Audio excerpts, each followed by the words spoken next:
I admit it, I have a problem. I just can't stop buying seeds. But that's not the problem. The problem is I don't know what seeds to buy next. Join me today as I work through this dilemma.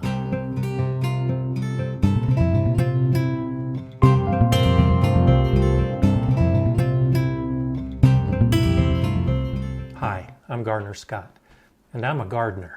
And gardeners buy seeds. And this time of year, I pull all my seeds out to figure out what I need for next year's growing season and what I already have, so that hopefully I don't buy seeds that I already own. But as many of us have discovered, we do that every year. I have 275 seed packets in front of me. I know because I counted them for this video. And that doesn't even include a pound of hairy vetch seed and 5 pounds of winter rye seed, or the bags of seeds that I saved, like Napa cabbage and vetch that I've grown, and turnips and beans. There are so many seeds that I have in storage that it can be a little daunting deciding how to begin buying more seed. It's a good idea to start making a list of the plants that you want to grow in your garden.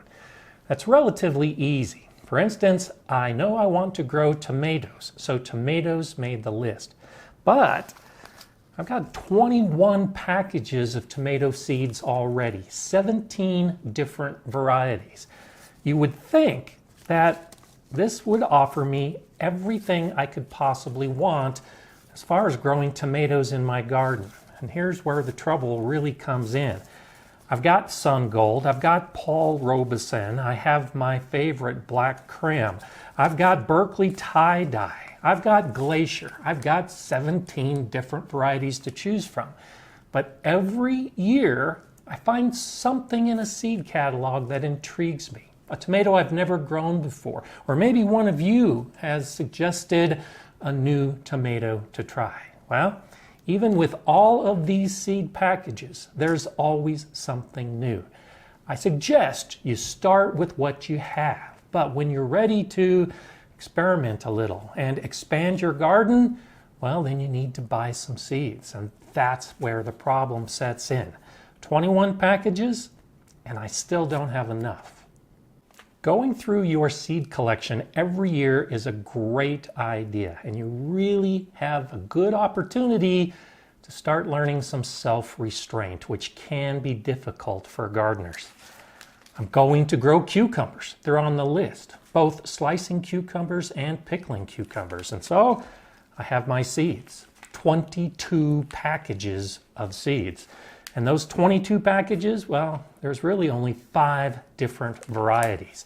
I have 4 packages of Boston pickling cucumbers because last year that was high on my list, and I bought some M.I. Gardner and I bought some Baker Creek, and I got some at the dollar store as a test to see how the different plants grew. And they all grew the same. So it really doesn't matter that much where you get your seeds from. I don't really need this many packages of Boston pickling cucumber seeds. So this year, I'm really going to try hard to not buy any more of that particular variety. The same with the Market More varieties. I love those as slicing cucumbers.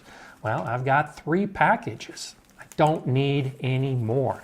I've got way too many packages of Armenian cucumbers, which haven't done well for me. I have some pickle bush varieties that I haven't tried before.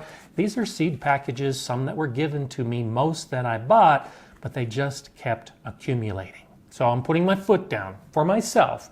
This year, I am not going to buy any more cucumber seeds. One of the bad habits that many of us gardeners have is not having a really good system of organization when it comes to our seed packages. That's why it's so easy to just keep buying the same variety over and over again. This year I've worked really hard to develop a system using these photo cases, and I can lay out, in this case, dozens of seeds, and I know exactly which ones I have. Like these melons, I want to grow melons.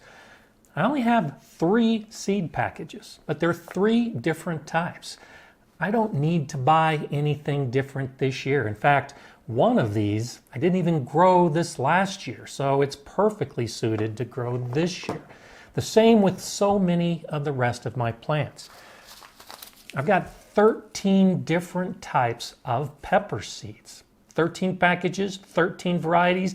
At least I'm a little better at not overbuying, but I keep trying different types. Rather than, in the case of peppers, venturing out and trying a new variety, well, because I've got 13 different types, again, some that I didn't even grow after buying it, because I have an organization system, because all of my pepper packages are together, I can really begin to put together a plan for planting. And in this case, I'm not going to get any more pepper seeds this year.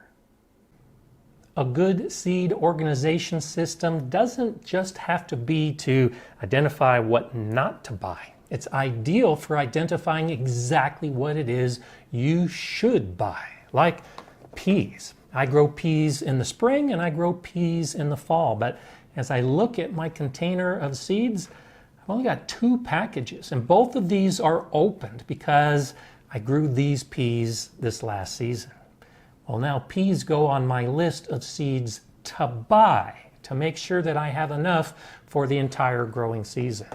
I put all of my herb seeds in a single container, and I alphabetize them. I can go through this container and identify what it is I need or don't need. Now in this case, I've got 6 different types of basil because I'm planning on having a beautiful basil bed of all the different colors and flavors. So I know I don't need to buy any more of those. But I also noticed as I was putting this together that I don't have any oregano seeds. And oregano is very high on my list. So I'll be buying some oregano seeds because I have this system in place where I can see what I have and what I don't have. And with a planting plan, well, by putting those 2 together, it becomes very easy to go to the nursery or an online site and get exactly the seeds I'm looking for. And my seed organization includes flowers as well. I have a separate overflowing box of flower seeds. I have everything from lupins and poppies to sunflowers and butterfly weed and zinnias. I've got dozens of flower seeds. The issue is that when I look through a catalog and you see those pretty pictures, you know you just have to have those packages. And so I do. I also have a subcategory of my flower seeds. In my refrigerator right now, I have about 24 packages of native flowers being chilled because those seeds require cold stratification to germinate best. Well, between those seeds and these seeds, I really don't need any more. So I can do myself a favor by sticking with my planting plan. And I do have a plan for all of these seeds. That's why I bought them. By sticking with the planting plan and getting these in place and then seeing how they fill out the garden beds, well, I don't have to buy any more seeds this year. I'm just going to focus on these. If they turn out, then I know that the plan was successful. But if there are gaps, if there's colors I need, it's at that point that I can order new seed. You've probably heard me talk about in earlier videos or one of my live streams, the idea of developing a gardening network for you. Finding other gardeners in your neighborhood, in your town, or within your own family. Because you can swap gardening stories and swap garden seeds. And this is a good exercise at any time of year to go through your seeds, whatever your collection is, small or large, and identify the packages that you just don't need anymore. Maybe because you bought too many of them, but it might be because your planting plan changed, like with me. These Mary Washington asparagus seeds, I had every intent of growing asparagus from seed and putting them in my beds. But instead, I bought bare root plants, and I have 2 full-size beds of asparagus now. I really don't need these seeds. The same with eggplant. I like eggplant, but I don't need 4 packages of Black Beauty eggplant. These are just a couple of the packages that I can give up. And that's what I'm going to do. When I meet with some of my gardening friends, I'll have packages to share with them. I don't need reciprocation, but if they've got something that they're willing to give me, well, by all means, I'll take their packages and add them to my collection. It's a way to get rid of what you don't want and maybe avoid paying money for something that you do. I have another video where I discuss setting up a seed organization like this, whether using individual containers or boxes to place your seeds. I'll be sure and link to that video at the end of this one. Regardless of how you do it, you need to have some kind of system. For too many years, I just kept all of my seed packages in the same box. So the sunflowers would be right next to the tomatoes, which would be next to the cucumbers, and then I might repeat that same sunflower, tomato, cucumbers somewhere else in the box. And it became so complicated to find what I was looking for, it was just easier to buy a new package. And as is always the case, it isn't until after you buy a package that you realize you already had it. So organizing your seeds and then periodically going through the collection gives you a much better idea of what you have so you can put together your planting plan.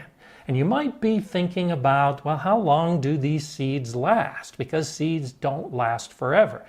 Well, that's another part of the review. Not only do I have to look through my bean container to figure out how many bean packages I have, but I also need to check the dates, because when I use the seeds, I prefer to use the older seeds first. I'll often do a test germination to make sure that they're still viable, and if they are, then I put them in the ground. But if you don't have a system of review, you may find out that by chance you're just always picking up the new packages and putting those seeds in the ground. And some of the older seeds just stay in the box to the point that they aren't viable anymore. Well, that's just wasted space, especially when you've got this many seeds. I need more boxes. Some of these seeds aren't good anymore. By reviewing them, maybe doing a germination test, and then tossing out the ones that aren't viable, I free up more space for what?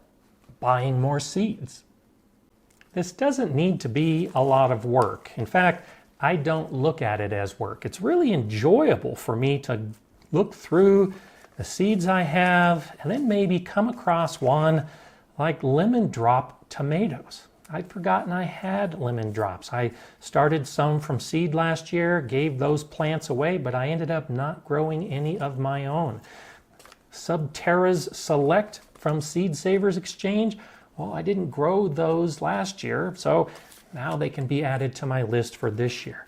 It's a really good feeling of discovery to come across some of these seeds and add them to my plan. It's not a task that I don't look forward to. In fact, I do look forward to it, because by having everything organized, it really makes the whole process easier to match up what I want to grow to what I already have, and then figuring out what I need. And in just a very short period, my entire growing season is on paper, and I know exactly how I'm going to do it. I encourage that you set up an organization system of your own. And I also encourage you to keep buying seeds, because it's almost like being showered with gold when I have all of these seeds in front of me and I can envision what the season is going to be, especially when it's a cold, snowy day outside. I'm Gardener Scott. Enjoy gardening.